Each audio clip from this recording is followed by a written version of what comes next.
if you believe you can, you're halfway there. In a course in a liberal arts college titled Postmodernism and Religion, there was a professor who was self-proclaimed to be an atheist. And he taunted his class with his own form of religion. And with that, he would always ask the class, have you ever seen God? And on this one particular day, he asked 3 times, have you ever seen God? And no one raised their hands.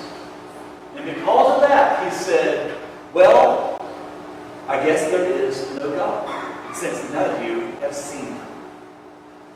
Well, another class later, a student who apparently didn't have any consideration of what grade he was going to receive,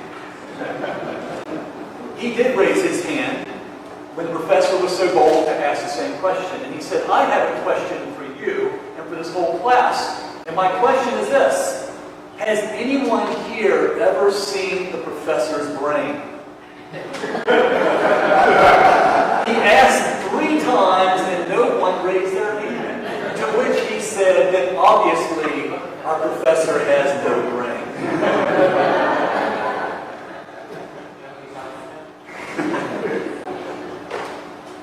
You know, I am so appreciative for the gospel, the good news of Jesus Christ that we've heard today, because in this, Jesus said, blessed are they who have not seen and yet believed. If you believe you can, you're halfway there. Who said that, might you ask? One of our presidents of the United States, Theodore Roosevelt, said that. And he said it in 1910 when people did not believe something could happen. He must have imagined he saw many failed pursuits before, and no one could see what he saw in connecting the Atlantic with the Pacific Ocean, somewhere down there in Central America. And because he believed that we could, we didn't go just halfway, we went all the way. And the Panama Canal was created. If we believe we can, we're halfway there. I am so appreciative for Thomas. A lot of people call him Doubting Thomas. But Thomas was a critical thinker. He was a member of the class of Jesus Christ, and he had the boldness and the courage to raise his hand and ask the tough questions, and to ask for a little bit of insight and maybe a little bit of that proof. But did Thomas have no belief? Do you think that he did believe, but he simply had to ask the question? What is more important? That Christ came half the way, or that he came all the way? In his gospel, he clearly points out that the Father has sent me, but I realize that you may not believe in the Father as I know the Father. You realize they had been brought up in a religiosity and into an environment of religious teaching that was a strict form of law-keeping. And everyone knew that they fell short of the glory of God, and therefore, how could they feel connected with the God, the Father of Abraham and Isaac and Jacob? It was a ritual. They simply went through the motions. But the Father knew that something had to be carved out into the landscape, something that would create a connection between what is temporal and eternal, what is of earth and what is of heaven. And therefore, he sent his Son, Jesus, to live, to die, to be resurrected. And because God believed he could, he took us all the way. But we're human. There's only so much that we can do and examine and understand and fathom in our little puny brains. And yes, they are up there. I believe it.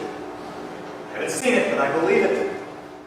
And I believe that your heart is equally true as it was for Thomas, who simply asked, please help me in my understanding. What did Jesus bring to his disciples? Flesh and blood? Did he bring with him text Did he bring with him proofs and algorithms and much data that came from heaven and dropped it on his disciples and said, "Here, now you should believe"? I think there was something that was much more powerful at work, because Jesus was working with the people who were trying to live by faith. And instead of giving them those facts, he gave them something more important. He said, "My peace I give to you." Isn't that more important sometimes when you're going through your own human challenges and failures and complications, and you can have someone explain it to the hilt and articulate it as if they're a master of that course? But there has to be something inside of you that connects, that God is certainly leading and guiding and shaping and forming you. That comes from peace, and a peace that passes all understanding. Isn't that what we hear at the end of our liturgy? Isn't that the blessing of our liturgy, to which God imparts His grace upon us, so that we can go in full assurance, knowing that our belief is fostered and led by our faith, believing in maybe what we don't see. But you know, Thomas, I don't think he was a doubter. I think he asked good questions, but I firmly believe that he believed. He just needed to keep on asking those questions. Jesus is motivating each of you to keep asking questions. And I know some of you ask a lot of questions, which is great. Raise your hand.